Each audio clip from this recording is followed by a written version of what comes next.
Hello, everybody, and welcome to Church at Home with Rachel for Monday, the 28th of April. Today is Election Day in Canada, and while I'm not wanting to get political, I do want to talk about politics a little bit. I am not going to suggest who anyone should vote for. That is not my role as a person, as a bishop, as a leader in the church, or anything. But as a Canadian citizen and as a bishop, I think it is my role to encourage people to participate in the communities that we have. For those of you who aren't Canadian, you might not understand how our elections work. We do not vote separately for a prime minister. We vote for our local representative.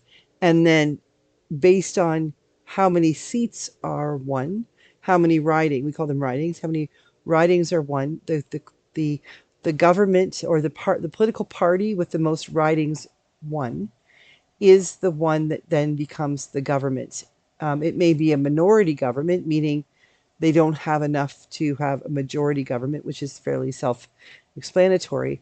And if they have a minority government, meaning they don't get a certain number of seats, then they have to work together with the other parties to get their job done, which is not really a bad thing, except the instability of knowing that at any given moment there could be a vote of non-confidence and we go back to the polls. We don't have to wait 4 years to elect our next slate of people. If the government isn't working properly, the Canadians get to go back to the polls and try again. But the thing is, we have the potential of this being one of the more important, for lack of a better word, elections in my lifetime. Maybe some people would say that within my lifetime there were concerns around Quebec and separation and things like that. But we have become a very polarized country at the moment. I think I hate to say that because we have traditionally been a pretty unified one. But since COVID, since the trucker convoy, things like that, things have gone differently. And there is a great concern up here in north of the border that what we're seeing around the world and south of the border could come home to roost. And a lot of people are worried about that. Canada has had a pretty good reputation with education, for employment, for just, the way we live, being pretty healthy and happy and doing our thing. And I hate to see it change.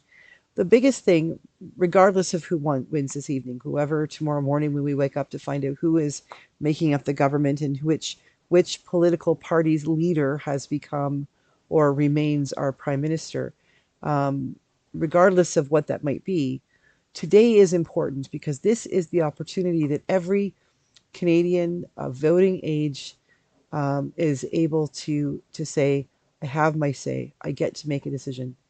My hope is that people have been going out to town halls, asking questions, allowing people, if they come door to door, doesn't happen a lot. I think probably we see our politicians go to door in ridings they're not certain they can win. And where I live, it's a pretty conservative riding, so we haven't seen much of any of the other parties where I live. In my neighborhood itself, I think we probably my neighbors are of a certain age and demographic that they're probably all going to vote one particular way, but you never know. I know how I'm going to vote, and that the most important thing is that I vote. And the most important thing is that every Canadian who is eligible will vote. The idea that somehow we make this argument that, if I vote and if I vote one way and Rob voted for a different person, then we cancel our votes. Well, not really, because in Canada also there is a monetary thing for every vote that a party gets. It's money that the government gives them to support their party, the work that they do. So every vote, even if you voted independent or the Green Party, which doesn't have much of a chance of if maybe getting a couple of seats depending on where their ridings are. Even if 100 people in where I live voted for the Green Party, that's 100 times whatever, dollar or something it is, that monies that would go to their party to help them to continue to build their party, to help you to continue them to continue to build their platform and to become serious contenders in sharing their hopes and dreams for the future. we we need to vote, even if it's just for that reason, that the person or the party that you support is getting support. That's a great reason in itself. But the idea that we would not vote, to sit back on our and think, well, nobody's going to vote my way in my riding anyway, so what's the point? My vote won't count. Well, the fact is it does, because every vote cast reminds, or should remind, every person who is elected that they serve not only the people who voted for them in their riding, but they are serving every constituent in their riding. It's like when I was a parish priest, I had I had in every church I was in, I had at least a 2-page piece of paper that on every line had the name and phone number and address of people who were parishioners. I might only have 10 people show up in church every week, or 30 or 40 or 50 people, but I had a proportionately larger congregation than the people who showed up in church. So, for instance, in Edgerton, we had 8 to 10 people show up in church every day, but we probably had 50 people on our parish list. When I was in Halifax, between our services, we might have 50, 75, 100 people show up on a Sunday, but I had over 400 people on my parish list, which meant that I was responsible. If any of those 400 people called and said, my husband is sick, would you go see him in the hospital? Or somebody has died, or we're having a wedding, or can you pray for us? Those are all people that it was my responsibility to say yes, even though I never see them. Even though they don't show up and participate actively, they are still my responsibility, people that I'm called to serve. And as a matter of fact, in the Anglican Church, the way I think of the Anglican Church and our parishes, or in my case, our diocese, I think of this in a more British model, English model, in that every person who lives within my physical geographical boundary, so every person who lives within the Diocese of Brandon geography, regardless of whether they're Anglican or Christian at all, or Hindu, or they don't worship, or they're indigenous and they're traditional, doesn't matter to me. I am their bishop. If they come to me for help, it is my responsibility to do my best. It doesn't mean I can offer them everything, but to do my best to help them if I can.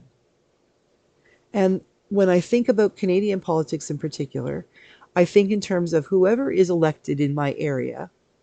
It's pretty much a foregone conclusion who it would be. Um, but that person, regardless of whether I agree with their politics or their party's policies, when they vote, when they are making decisions about what to do about healthcare or education or the climate or the Elections Act or things like that, my expectation is that they are going to consider what would be best for all of their constituents, not just the ones who voted for them, the ones who cut a check for their campaign. I may be fairly Pollyanna that way, I know I am. But the fact is that we need to trust our politicians to do the right thing. And in order to do that, we need to vote for them, to go out and vote, to show them that, like if there's 500,000 people in a riding. I'm just throwing that out there. I have no idea how many people are in a riding, but say there's 500,000 people in a riding. And a politician, the local person who wins the riding, gets 300,000 of those votes. That doesn't mean that he or she should be serving only the 300,000 who voted for them. If every one of the 500,000 people showed up and cast their ballot, that person who was elected, our member of parliament, should be coming back and talking to everybody and saying, okay, what do you need? I'm living here, but I'm also living in Ottawa. What do I need to do? What do I need to hear from you? Because things change. Immigration practices, climate changes. Things change so much that the needs of the community will change. They may not be the same as they were 5, 10, 15 years ago. And so we need our politicians to engage with us, but our politicians need us to engage with them. The best way to do that is to vote and participate and get involved. A couple of weeks ago, I did a video, elbows up, knees down, and it was not about being political. It was about elbows up. Remember the locking elbows when you're kids and walking as like a team? Well, elbows up, Canada. Today's the day we go out together, not to fight, not a Gordie Howe elbows up in this case, but this is a Gordie Howe elbows up, like we're going to lift the Stanley Cup together. that we're going to work together as a team, the Canadian team, to go out there and show our politicians, the parties that are running, the people in their ridings, we're going to go out and we're going to show them that we care. We may not all be in agreement about things, but we all are in agreement about the fact that we care for our country, we care for our communities, and we want the best for them, regardless of where we politically don't see eye to eye. At the end of the day, we truly want the best for our communities. And so, grab your voting card, get out there, and vote today, because this is our time. This is our opportunity to ensure that we are looked upon not as yet another community or country that sort of slid in a direction where the people aren't really important. But this is our opportunity to stand up and show the world that we believe we are so important that we're all willing to get out there and vote. So please do vote. For those of you who aren't Canadians and aren't able to vote, or if you've already voted, advanced ballot, things like that, pray for those people who will line up and gather. Pray for patience for people who are checking ID and looking at voter cards. Pray that we will have the patience and the ability to stand in line, because at the end of the day, there is nothing more democratic than having to stand in line and wait to cast your ballot. God bless you as you pray and vote. Bless all of you who are praying for us Canadians as we move forward. May this truly be an election that brings our country together and not drive us apart. God bless you. God bless Canada. And I'll see you again tomorrow for Church at Home with Rachel.